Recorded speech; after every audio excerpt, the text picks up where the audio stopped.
వన్యప్రాణుల వివాదంపై నటుడు మోహన్ లాల్ కీలక ప్రకటన చేశారు.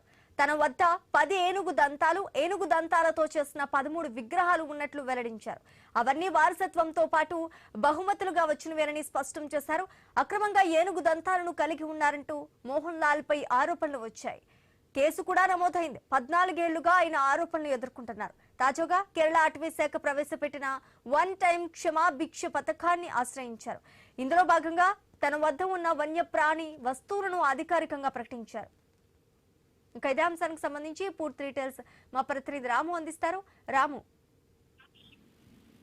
శ్రీజ, ప్రస్తుతం మలయాళ సినీ నటుడు మోహన్ లాల్ పేరు మరోసారి వన్యప్రాణాల చట్టానికి సంబంధించిన కేసుల్లో వార్తల్లో నిలిచింది. దాదాపు 14 ఏళ్లుగా కొనసాగుతున్న ఈ వ్యవహారంలో తాజాగా ఆయన కీలక ప్రకటన చేశారు.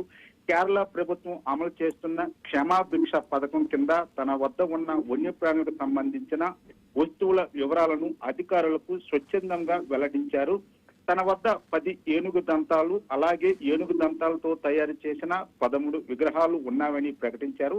అయితే ఇవన్నీ తాను కొనుగోలు చేసినవి కాదని, వారసత్వంగా వచ్చినవని, మరికొన్ని బహుమతుల రూపంలో అందినవే అని ఆయన స్పష్టం చేశారు. ఇక్కడ ఒక విషయం గమనించాలి. భారతదేశంలో వన్యప్రాణుల సంరక్షణ చట్టం 1972 ప్రకారం ఏనుగుల దంతాలు లేదా వాటితో తయారు చేసిన వస్తువులను కలిగి ఉండడం కఠిన నిబంధనలుగా ఉన్నవి. అయితే గతంలో చట్టబద్ధంగా లభించిన వస్తువులు లేదా వారసత్వంగా వచ్చిన వాటిని సంబంధించిన వివరాలను ప్రభుత్వానికి వెల్లడించి నమోదు చేసుకునే అవకాశం కల్పిస్తూ కేరళ ప్రభుత్వం ఈ క్షమాభిక్ష పథకాన్ని తీసుకొచ్చింది.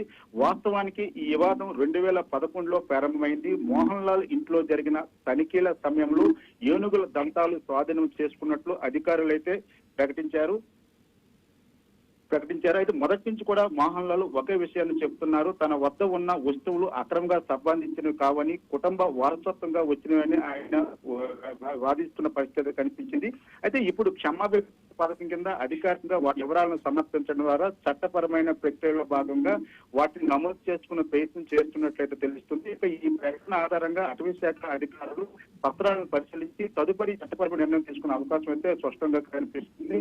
మొత్తంగా ఈ వ్యవహారంలో చూస్తే కొనసాగుతున్న ఈ వివాదంలో మోహన్ తాజా ప్రకటన కీలకంగా మారింది. అయితే ఆయనపై ఉన్న కేసు ముగిసిందని చెప్పడానికి ఇప్పుడు అవకాశం లేదు. అయితే అధికారులు పరిశీలన, న్యాయపరమైన ప్రక్రియ పూర్తయిన తర్వాత ఈ వ్యవహారంపై ఒక స్పష్టత వచ్చే అవకాశం అయితే కనిపిస్తుంది. Sreeja, thanks for the update Ramu.